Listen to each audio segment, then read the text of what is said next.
Yo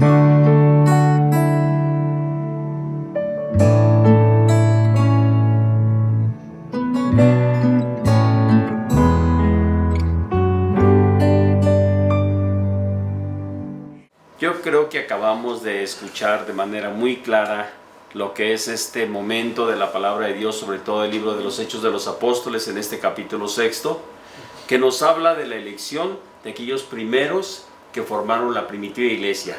Bien sabemos que la comunidad cristiana, en primer lugar, vamos a hablar así, los apóstoles, los discípulos más cercanos a los apóstoles, no podían atender todas las necesidades que se iban descubriendo en aquellos momentos.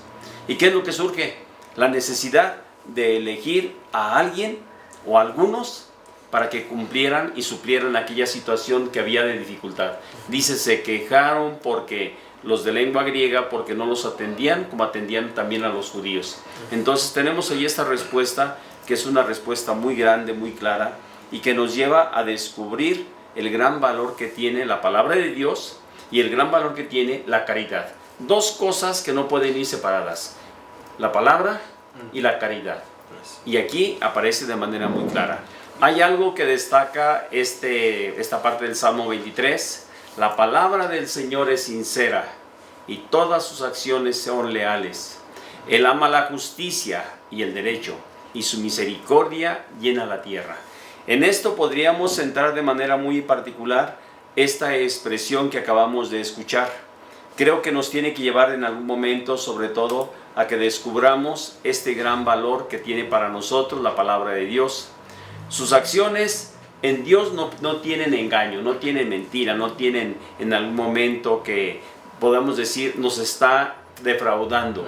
Segundo, ama la justicia, dice, y el derecho, su misericordia llena la tierra.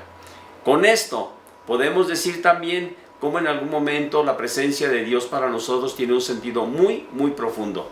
Yo creo que la gran riqueza que tenemos en el día de hoy es cuando nos ponemos en ese plan de cercanía con el Señor y buscamos su presencia ante los acontecimientos de la vida, ante las realidades que nos rodean, en la relación con las personas e incluso a veces en las dificultades o problemas que podemos encontrar que nos llevan a veces a sentir el dolor.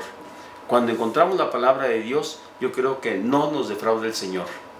Y desde aquí yo quiero tomar también la parte del Evangelio de San Juan el día de hoy, el capítulo 14, que es una riqueza de nueva cuenta. Toda palabra de Dios es una riqueza, es un gran valor, es una fortuna quien encuentra poco a poco y va encontrándole el sabor a la palabra de Dios y va entrando en ella. Vamos a leer un poquito para todos ustedes la lectura también de la lectura del Santo Evangelio de San Juan. En el capítulo 14 del verso del 1 al 12, hoy nos expresa, es una continuidad del anterior. Escuchemos. En aquel tiempo Jesús dijo a sus discípulos: no se angustien, crean en Dios y crean en mí. En la casa de mi Padre hay lugar para todos. Si no fuera así, les habría dicho que voy a prepararles sitio. Cuando vaya y les prepare un sitio, volveré y los llevaré conmigo, para que donde yo esté, estén también ustedes. Y a donde yo voy, ya saben el camino. Tomás le dijo: no sabemos a dónde vas. ¿Cómo podemos saber el camino? Jesús le respondió: yo soy el camino, la verdad y la vida. Nadie va al Padre si no es por mí. Si me conocieran a mí, conocerían también a mi Padre. Y ahora ya lo conocen y lo han visto. Felipe le dice: Señor, muéstranos al Padre y eso nos basta. Y Jesús le contesta: Felipe, hace tanto tiempo que estoy con ustedes y todavía no me conoces. Quien me ha visto a mí, ha visto al Padre. ¿Cómo dices tú, muéstranos al Padre? ¿No crees que yo estoy en el Padre y que el Padre está en mí? Lo que yo les digo y les hablo no es por cuenta propia. El Padre que permanece en mí, Él mismo hace sus obras. Créanme, yo estoy en el Padre y el Padre está en mí. Si no, crean a las obras. Les aseguro que el que cree en mí también hará las obras que yo hago, y aún mayores, porque yo me voy al Padre. Palabra del Señor. Gloria a ti, Señor Jesús. Vamos a entrar directamente, no voy a retomar un poquito las lecturas, sino voy a tomar unos a los aspectos y puntos que creo más importantes, ya que el tiempo se nos ha venido. Sin embargo, vamos a comenzar un poquito desde allí. En primer lugar, el Evangelio comienza con una palabra muy profunda de aliento, que dirige constantemente a sus discípulos en la noche de la última cena. Es decir, estamos ya cerca de aquella situación. Dice, no se angustien. Hermanos, hoy es para nosotros también fundamental el tener presente esta propuesta de Jesús. No se angustien. Crean en Dios. Crean en mí, dice Jesús con toda claridad. Crean en Dios, crean en mí. Y aquí es donde viene para nosotros una de las enseñanzas más grandes, en las cuales creo que podremos en algún momento, sobre todo, tener muy en cuenta qué es lo que el Señor quiere de nosotros. Primero, confianza, fe profunda en Él y en el Padre. Segundo, nos dice lo siguiente también, una de las cosas, por ello sus palabras buscan tranquilizar y fortalecer a quienes en algún momento se ven afectados por la turbación, por las dificultades, los problemas que en algún momento existen. Hoy más que nunca nuestro tiempo requiere de confianza, de tener fe en Dios ante esta situación que se nos está viniendo. La pandemia, más aparte de la situación económica. Yo siempre he dicho que a pesar de que en algún momento dice mucha gente, es que no pasa nada. Yo les digo, estamos en un riesgo muy alto. Segundo, estamos en una situación de conflicto porque se vienen también situaciones, querámoslo o no. Y a veces duele decirlo, que una sociedad se descomponga de tal manera porque vienen enseguida robos, asaltos, la destrucción de los bienes materiales, las cuestiones de los, ¿cómo se llama? Cuando saqueos de casas. Aparte de eso, también en algún momento las situaciones cuando hay personas que te toman como rehén, secuestros. Esto es destrucción de una sociedad que no ha entendido que el bien humano, el bien personal, la vida, tiene un sentido profundo. Y por unos pesos y unos centavos se quita la vida. Por eso, ¿cuál es la razón de esta angustia que ahora experimentan los apóstoles? ¿La produce acaso el hecho de la tensión que vivían debido a que las autoridades judías andaban buscando a Jesús para apresarlo, para destruirlo, para matarlo? También en algún momento ellos advertían el peligro para sí mismos y corrían siempre a decir al Señor, mira Señor, tú sabes que te andan buscando para matarte y tú vas para allá. Sin embargo, tenemos que en algún momento entender cómo de alguna forma, sobre todo el Evangelio de San Juan en ese capítulo 11 también nos dice, y tú vuelves ahí a pesar de todo lo que en algún momento te han hecho y te han dicho. Por otra parte, nos presenta también otro motivo de turbación profunda, podría ser el anuncio de la última cena que había dicho el Señor. En verdad les digo, dice, uno de ustedes me va a entregar. Juan 13:2. ¿Cómo entender esto ante una situación en cuanto a los apóstoles se sienten amigos, personas cercanas, alguien que en algún momento comparte con él toda la vida, les ha entregado el don de la gracia, les ha entregado la amistad, el cariño y todo? ¿Y qué se encuentran? Alguien que lo dice, uno de ustedes me va a traicionar. Es difícil entenderlo. La consternación ante aquel anuncio, la pregunta es, ¿quién será capaz de hacer semejante cosa? Y la respuesta de los apóstoles, Maestro, ¿acaso soy yo? ¿Acaso soy yo? Le preguntaban uno tras otro, consternados ante aquel anuncio. Sin embargo, creo que tenemos elementos y palabras que en algún momento sobre todo vienen a dar la respuesta. La respuesta y el gesto no fueron suficientemente evidentes para dejar en claro quién era el que lo iba a entregar. Esto es lo primero. no sabían quién lo iba a entregar. Sin embargo, la partida de aquel momento, en aquel acontecimiento, el Señor mismo lo revela al final: el que moja en mi plato su pan, ese es. Y al final, como bien sabemos, una vez que Judas sale del cenáculo, tenemos aquella situación que Jesús entra también en una situación de dolor, de sufrimiento. Hijos míos, dice, ya es poco el tiempo que voy a estar con ustedes. Ustedes me buscarán, y lo mismo que les dije a los judíos: a donde yo voy, no podrán venir ustedes ahora. Pero enseguida nos dice también otra cosa. El Señor se refiere a esa Pascua, esa partida de este mundo, a su muerte en la cruz. Sin embargo, en el texto también se desprende otra de las enseñanzas. Pedro anuncia, en primer lugar, dice, en este contexto también a Pedro el Señor le anuncia que lo va a negar. No una, 3 veces. ¿Qué es lo que nos encontramos también? Pues otro detalle. Dice, por todo ello podemos pensar que los discípulos se encontraron en una situación de consternación, de profunda turbación, de agitación interior en su corazón, de desconfianza. Esto es lo mismo que ocurre en nuestro tiempo.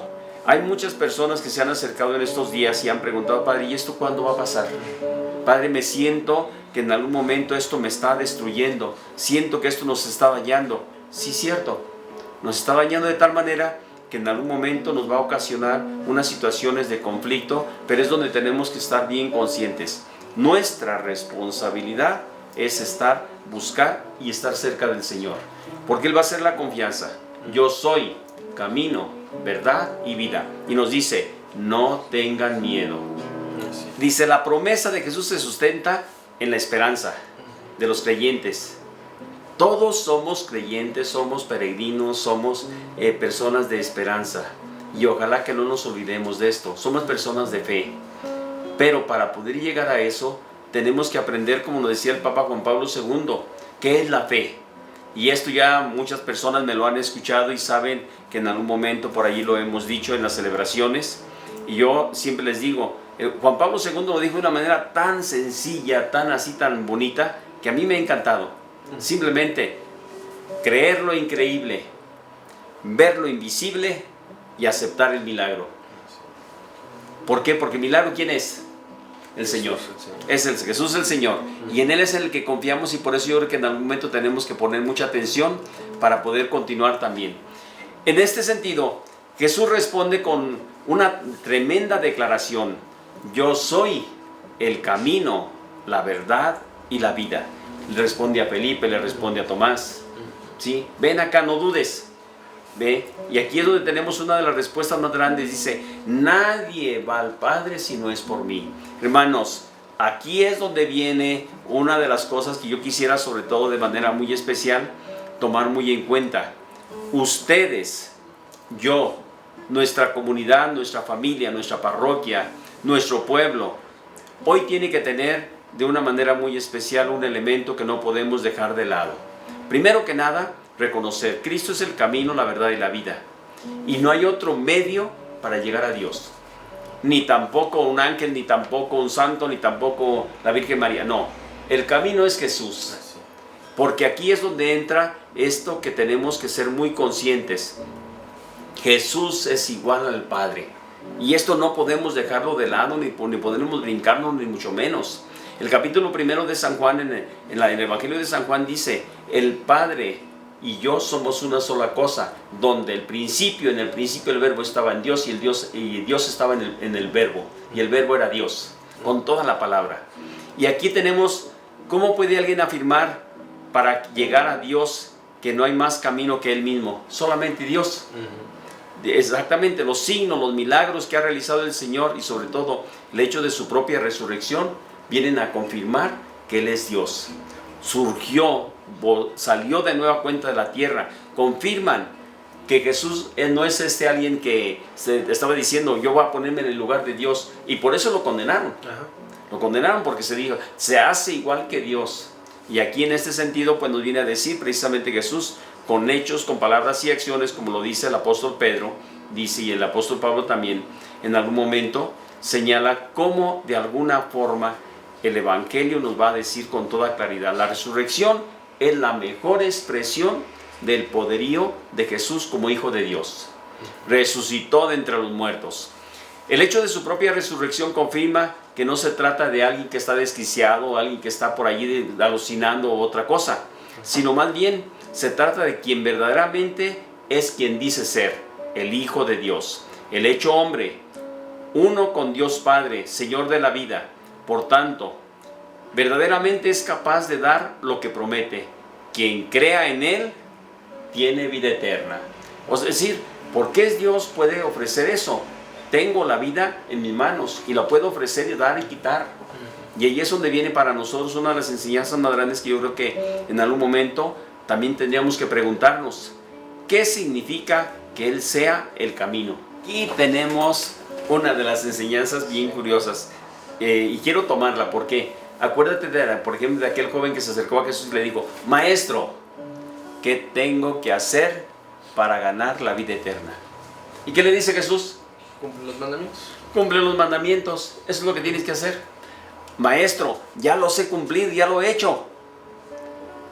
¿Qué me falta? Viene el reto. ¿Quieres ser perfecto? Entonces, ahora sí le pone la marca totalmente. Vende lo que tienes, da tus bienes a los pobres y luego sígueme, quédate sin nada. ¿Qué nos dice el Evangelio de ese momento, de ese acontecimiento? Aquel joven se fue triste porque tenía muchos bienes. Y es cuando Jesús dice: qué difícil le va a ser a los ricos entrar en el reino de los cielos, porque su vida está pegada a los bienes materiales, a las cosas. Qué difícil. 1. 2. Yo no quiero retirarme un poquito sobre todo de la expresión que nos presenta Jesús ahora. Jesús nos dice: yo soy el camino. Pero el cumplimiento de los mandamientos era la norma. Ahora, ¿cuál es la norma? Esa es la pregunta. La ley del amor. La ley del amor es Jesús mismo. Es Jesús mismo. Jesús es el amor por excelencia del cual tú y yo tenemos que aprender a seguir sobre todo esa enseñanza. El hermano, el cristiano, voy a decir la palabra, el santo, aquella persona que vive de acuerdo a Cristo y de acuerdo al Padre, de acuerdo a la moción del Espíritu Santo, es un santo. Pero tiene que aprender precisamente a vivirlo de esa manera. Y eso es lo que nos cuesta muchísimo a todo mundo. ¿Por qué? Porque estamos inclinados hacia a las cuestiones humanas, a las cuestiones materiales, a las cuestiones propiamente mundanas. Y esto cuestiona mucho nuestra vida, cuestiona mucho nuestra realidad humana. Sí. Jesús como verdad. ¿Cuántas de las veces en algún momento podemos decir con toda rectitud: creo en Jesús? Creo en Jesús significa acepto su vida, creo en Jesús, acepto que es el Hijo de Dios, creo en Jesús, acepto que Él ha venido a salvarme, creo en Jesús, acepto que en mi vida es la norma con la cual puedo regirme y dirigirme también. Porque no me va a fallar, no me va a engañar, no me va a mentir, no me va en algún momento a ser alguien que totalmente me lleve a la perdición, sino al contrario, me va a llevar a un buen camino. Finalmente, pues también tenemos que afirmar lo siguiente, que es aquí donde me voy a detener: yo soy la vida. Enseguida, cuando el Señor da vida, Él es para el ser humano la fuente de su propia existencia. Y en primer lugar tenemos que comenzar un poquito desde el libro del Génesis. La creación se hizo por Jesús. Él estaba con el Padre y el Padre y el Hijo estaban juntos y crearon. Hagamos. Esa palabra majestativa, como llamamos, se dice hagamos, es decir, no es una persona. Están hablando de personas. Hagamos al hombre. No dijo el Padre, voy a hacer o haré. Dice, hagamos. Es decir, allí está presente. Por eso San Juan nos dirá también en el Evangelio, en su primer capítulo, en el versos primero, luego, donde dice cómo en algún momento, en el principio, el verbo estaba en Dios y Dios estaba en el verbo, totalmente. Y luego enseguida viene la siguiente parte que tenemos. Es el fundamento de la vida que luego de la muerte y resurrección se prolongará por toda la eternidad en la comunión con el Padre. Yo creo que aquí tenemos que decir, el hombre está llamado para la eternidad, el hombre está llamado para la vida, el hombre está llamado para cuidar de sí mismo en su existencia y en su relación con los demás. No tenemos otro camino. Yo creo que tenemos que un poquito por allí tomar muy en cuenta estos elementos que deben ser enriquecedores para nosotros. Hoy tenemos exactamente eso, un relativismo abrumador, donde yo soy la medida y lo único es lo que vale. Lo demás no tiene sentido, no hay verdades absolutas. La iglesia, en primer lugar, no intentará ni buscará ahorita querer imponer que hay una verdad única, la de ella. Pero sí va a decir, la verdad es Jesús. Pero sí va a decir, la verdad fue dada en este lugar. La verdad fue depositada en tú eres Pedro, tú eres roca, tú eres piedra. Y sobre esta roca y esta piedra voy a hacer mi iglesia. Y esta verdad es Cristo, al final de cuentas. Y los demás podemos decir que tenemos un elemento en el cual no podemos tampoco negar, porque es una de las verdades profundas en las cuales el hombre tiene que aprender a vivir. Es decir, seguir al Señor significa escuchar su voz, como decíamos el domingo pasado, yo soy el pastor y soy el pasto, las dos cosas. No soy solamente pastor, soy pastor y pasto, pero también soy puerta. Y quien entre por esta puerta y con este pastor, va seguro a los pastos de buena vida. Y hoy tenemos pues también este elemento, yo creo que en algún momento pues afirmar, la iglesia es el centro, el corazón en el cual Cristo depositó la autoridad. Tú eres roca, tú eres piedra, y yo estaré contigo hasta el final de los tiempos. Con esta roca, con esta piedra, eres duro, pero aquí estoy contigo. Y yo creo que esto, o Jesús es un mentiroso, o verdaderamente un verdadero Dios que está diciendo, esto es lo que voy a estar contigo. Y no va a decir, hoy sí, mañana no. Porque entonces sería una persona totalmente negativa y que no, o sea, no era Dios, no sería Dios. Porque Jesús dice, es un sí siempre, una verdad siempre. No hay hoy sí, mañana no. Miren, hermanos, familia, muchas de las veces yo creo que esto nos tiene que llevar a nosotros a ser un poquito más conscientes. A veces nos quedamos callados porque ¿qué van a decir? ¿Qué van a pensar? Yo les digo, simplemente tienes que aprender a decir, tu verdad es lo que tú tienes confianza de que estás siguiendo, pero abierto también a esa posibilidad de lo que en algún momento a través del proyecto de la vida, donde Cristo te dice, yo soy, aquí no te fallo, por aquí vente. Y cuando decimos, Jesús es mi camino, es mi verdad y es mi vida, es mi luz, no nos puede fallar, tengámoslo en cuenta. Yo creo que con esto podríamos decir que llegamos a un momento muy importante en el cual tendremos que preguntarnos siempre qué es lo que Dios quiere de nosotros, en tu vida, en mi vida. Él me dice, mira, sigue por aquí, te doy la oportunidad, tienes todo. ¿Qué es lo que andas buscando fuera? Ante esta realidad y esta situación social que hoy estamos viviendo, yo creo que no podemos dejar de lado estos aspectos tan importantes como son, confía en el Señor, cree en Él, recuerda que Él es igual que el Padre, no es más chiquito, como algunos por ahí dicen, que es un Dios chiquito. No, Jesús es igual que el Padre, con toda la palabra, igual que el Espíritu Santo, que es el amor por excelencia, que Cristo vino a salvarnos, que estuvo entre nosotros y que está entre nosotros, que comparte con nosotros esa existencia y en la vida, pero que tenemos que tomarlo en cuenta. Yo les digo, en estos días, cuando no tenemos la Eucaristía, cuando no hemos podido en algún momento celebrar con toda la comunidad como lo desea mucha gente, hoy sí ya nos están cuestionando demasiado. Yo les digo, tengan paciencia, Dios sabe por qué nos está permitiendo este momento, y que ojalá que el día que se abra de nueva cuenta la iglesia para todos como comunidad abiertamente, todos estemos ahí, todos compartamos, todos vivamos la Eucaristía, todos vivamos ese encuentro de amor con Cristo en su palabra, con la comunidad y con Cristo como cuerpo y sangre. Que Dios me los bendiga y los acompañe siempre. Y también queremos pues de alguna forma hacer sentir nuestro cariño, nuestro aprecio para quienes comparten también esta alegría de encontrarnos a través del Facebook en estas Voces del Campo. Muy buena tarde, tengan todos ustedes, que Dios me los bendiga. Jesús.